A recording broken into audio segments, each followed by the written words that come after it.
শেৱালিপুৰ নামৰ গাঁওখনৰ ওচৰতে এখন চিৰিয়াখানা আছিল আৰু তাত বহুত ধৰণৰ জীৱ-জন্তু আছিল আৰু নানা ৰঙী সৰু ডাঙৰ চৰাইও আছিল।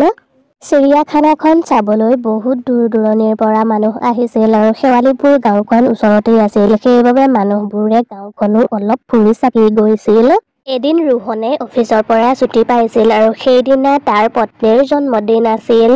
হেৰা শুনিছা, আজি মোৰ জন্মদিন, সেইবাবে তুমি আজি মোক ফুৰাবলৈ নিব লাগিব আৰু আজিতো তোমাৰ অফিচো বন্ধ। এদিনৰ ছুটি পাইছিলো, ভাবিছিলো ঘৰত আজি আৰাম কৰিম, কিন্তু তোমাৰ এয়াহে কথা। সেইবোৰ মই একো নাজানো। আজি মোৰ জন্মদিন, সেইবাবে আপুনি মোক আজি ফুৰাবলৈ নিবই লাগিব, নহ'লে আজি মই একো নবনাও আৰু নেখাও। আপুনি মোক আজি ছাৰপ্ৰাইজ দিব লাগিছিল, কিন্তু সেয়াতো নায়েই। মই নিজেইহে জন্মদিন বুলি কৈছো আৰু ফুৰাবলৈ নিবলৈ কৈছো, কিন্তু তাকো আপুনি মোক নিবলৈ টান পাইছে। কথাখিনি কৈ মালায়ে মুখ ফুলাই বিচনাতে বহি আছিল আৰু তেতিয়াই ৰোহনে কিবা এটা ভাবিলে আৰু ক'লে, হ'ব দিয়া মালা, মই তোমাক আজি আবেলি ফুৰাবলৈ লৈ যাম আৰু আহোঁতে আমি বাহিৰতেই খাই আহিম। এতিয়া দুপৰীয়া সময়ত ফুৰিবলৈ নাযাওঁ দিয়া, আবেলিহে ফুৰি ভাল লাগে। এতিয়া তুমি তোমাৰ খংটো কমোৱা। কথাটো শুনি মালা বৰ সুখী হ'ল আৰু আবেলি সিহঁত যাবলৈও ওলাল। যাম বুলিতো ক'লো, কিন্তু তাইক এতিয়া মই ক'লৈ লৈ যাওঁ য'ত পইচা কমকৈ খৰচ হ'ব। মই গাঁৱৰ ওচৰতে থকা চিৰিয়াখানালৈকে লৈ যাওঁ। তাত টিকটৰ দামো কম আৰু তাত ইফালে সিফালে ঘূৰি ফুৰোতেই ৩-৪ ঘণ্টা এনেকৈয়ে পাৰ হৈ যাব। তাৰ পাছত ৰোহনে মালাক চিৰিয়াখানালৈ লৈ গ'ল আৰু চিৰিয়াখানা পাই মালায়ে ৰোহনক ক'লে, আৰে বাহ ৰোহন, তুমি মোক ইমান ধুনীয়া ঠাইলৈ লৈ আহিলা, বৰ ভাল লাগিল ইয়ালৈ আহি। চোৱাচোন চোৱা, সৌ তাত ইমান ধুনীয়া ধুনীয়া চৰাইবোৰ উৰি আছে। ৰোহন এইফালে চোৱাচোন, এইফালে সিংহও আছে। ইমান ধুনীয়া লাগিছে ইয়াৰ ঠাইবোৰ। ৰোহন, তুমি মোক ইমান ধুনীয়া ঠাইলৈ ফুৰাবলৈ লৈ আহিলা। মালা, তুমি জীৱ-জন্তু ভাল পোৱা যে, সেইবাবে মই ভাবিলো তোমাৰ জন্মদিনত মই তোমাক ইয়ালৈকে লৈ আহোঁ। চোৱাচোন চোৱা, ইমান ধুনীয়া লাগিছে মেকুৰীকেইটা। তেতিয়াই তাত এটা ক'লা মেকুৰী ৰৈ আছিল আৰু মালায়ে সেই ক'লা মেকুৰীটো দেখিলে আৰু দেখি ক'লা মেকুৰীটোলৈ তাইৰ বৰ মৰম লাগিছিল। ৰোহন, চোৱাচোন চোৱা, সেই মেকুৰীটোৰ চকু দুটা ইমান ধুনীয়া। মোৰ ওচৰতো যদি এনেকুৱা মেকুৰী এটা থাকিলেহেঁতেন। মালাৰ কথাখিনি শুনি ৰোহনে ক'লে, মালা, মানুহে কোৱা শুনিছো ঘৰত বোলে ক'লা মেকুৰী থাকিব নাপায়। বোলা বোলা আমি ইয়াৰ পৰা যাওঁ, আগলৈ আৰু বহুত জীৱ-জন্তু আছে। ৰোহনে কথাখিনি কোৱাৰ পাছত ক'লা মেকুৰীটোৱে তালৈ লাগি চাই আছিল। তুমিও যে কিছুমান কথা কোৱা, আৰু ৰঙৰ লগতনো কি কথা আছে, চোৱাচোন মেকুৰীটো কিমান মৰম লগা। বাৰু সেইবোৰ বাদ দিয়া, মোক এইখিনিতে ফটো একপি উঠাই দিয়াচোন। তাৰ পাছত মালা জালনাখনৰ সিটো পাৰে আৰু মেকুৰীটোৰ কাষতে ৰৈ দিলে আৰু ৰোহনে তাইক ফটো একপি উঠালে আৰু তাৰ পাছত দুয়োজন এখন ধাবালৈ গ'ল খানা খাবলৈ। ৰোহন, সোনকালে দিবলৈ কোৱাচোন, মোৰ বৰ ভোক লাগিছে। অৰ্ডাৰ দিছোহে, দিবহি নহয়, অলপ সময় ধৈৰ্য ধৰি বহি থাকা।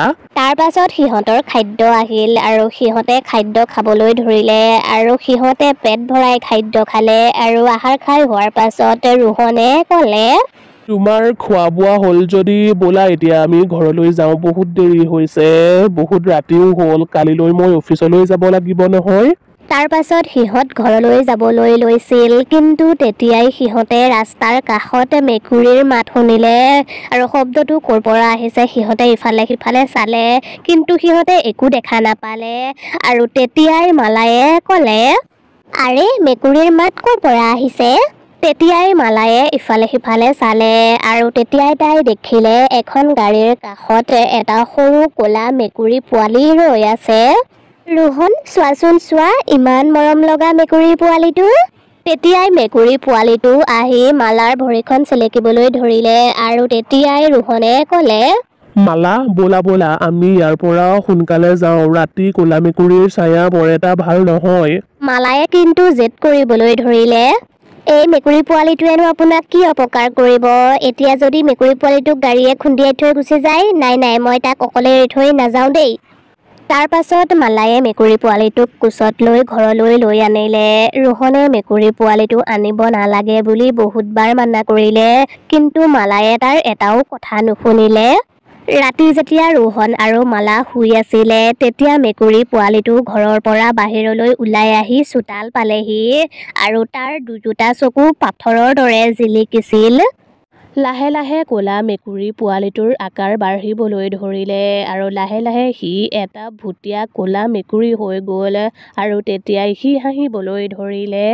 লাহে লাহে মেকুৰী পোৱালিটোৰ আকাৰ বাঢ়িবলৈ ধৰিলে আৰু চাওঁতে সি এটা ভুটীয়া ক'লা মেকুৰী পোৱালিলৈ সলনি হৈ গ'ল আৰু সি যে বাহিৰত আছিল সেই কথাটো মালা আৰু ৰোহনে গমেই নাপায়। সকলোৰে ঘৰলৈ গৈ আছো গাখীৰ খাবলৈ।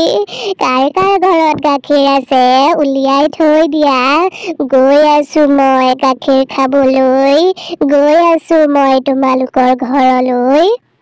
তাৰ পাছত মেকুৰী চোৰেলজনী মালাৰ ঘৰৰ ওচৰ চুবুৰীয়াই ঘৰত সোমালগৈ আৰু তাই চিধাই পাকঘৰলৈ গ'ল আৰু তাত গাখীৰ থৈ দিয়া দেখি তাই ৰ'বই নোৱাৰিলে আৰু তাই গাখীৰ খাবলৈ ধৰিলে আৰু তেতিয়াই ঘৰখনৰ মালিকনীজনীয়ে সাৰ পালে। আৰে পাকঘৰত কিহৰ শব্দ?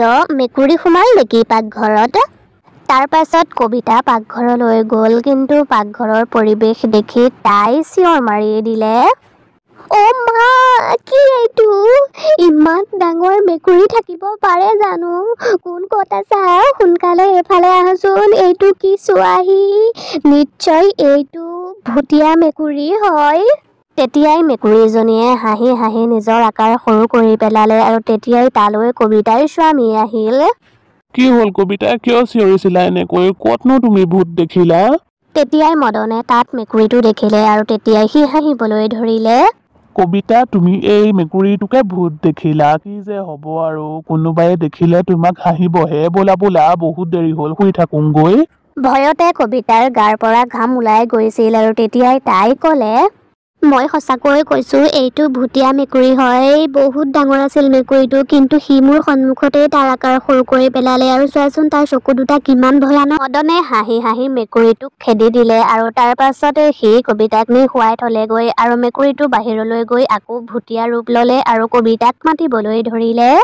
কবিতা, অ' কবিতা, ওলাই আহাচোন, ওলাই আহা। নহ'লে ময়েই যাওঁ নেকি তোমাৰ ওচৰলৈ? কবিতা, অ' কবিতা। কাৰোবাৰ মাত শুনি কবিতা ভিতৰৰ পৰা বাহিৰলৈ ওলাই আহিলে আৰু বাহিৰলৈ ওলাই আহি তাই ভুটীয়া মেকুৰীটোক দেখিলে আৰু তেতিয়াই ভুটীয়া মেকুৰীটোৱে কবিতাক আচুৰি মাৰি পেলালে আৰু সেই সকলোবোৰ ৰোহনে দেখি আছিল। আৰে এইটো দেখোন ভুটীয়া মেকুৰী, সেইবাবেতো মই এই মেকুৰীটোক আনিব নালাগে বুলি কৈছিলোঁ। ৰোহনে নিজকে বচাবলৈ তাৰ পৰা পলাবলৈ ধৰিলে কিন্তু সি তাৰ পৰা পলোৱা মেকুৰীটোৱে দেখিলে আৰু তেতিয়াই মেকুৰীটোৱে জাপ মাৰি ৰোহনকো আচুৰি পেলালে। মোক কিয় মাৰিলি তই? কিয় মাৰিলি? কোন ক'ত আছে? মোক বচাওক সি মোক। তেতিয়াই ৰোহনৰ মৃত্যু হ'ল আৰু এটা ৰাতিৰ ভিতৰতেই ভুটীয়া মেকুৰীটোৱে আধাখিনি মানুহকেই শেষ কৰি পেলালে আৰু সেই খবৰটো শুনি পিছদিনায়েই গাঁৱৰ মানুহবোৰ বেলেগ এখন গাঁৱলৈ গুচি গ'ল। কিন্তু এদিন এজন মানুহে এজন যাদুকৰক লগ পালে। দাদা, আপুনি বাৰু এটা ক'লা ডাঙৰ মেকুৰীক দেখিছিলে নেকি? সেইটো মোৰ যাদুৰ ভাগ হয়। যাদুকৰজনে কোৱাৰ লগে লগে মানুহজনে গম পালে সেই মেকুৰীটোৰ কথা কৈছে আৰু তেতিয়াই মানুহজনে যাদুকৰজনক সেই মেকুৰীটোৰ ওচৰলৈ লৈ গ'ল। অ' আচ্ছা, তাৰমানে তই ইয়ালৈ আহি তোৰ শক্তিৰে বেয়া কাম কৰি আছ? মেকুৰীটোৱে যাদুকৰজনক দেখি বহুত ভয় খালে আৰু তেতিয়াই যাদুকৰজনে যাদু কৰি ভুটীয়া মেকুৰীটোক সাধাৰণ মেকুৰী কৰি পেলালে আৰু তাৰ পাছত মেকুৰীটোক এটা পিঞ্জৰাৰ ভিতৰত ভৰাই নিজৰ লগত লৈ গুচি গ'ল।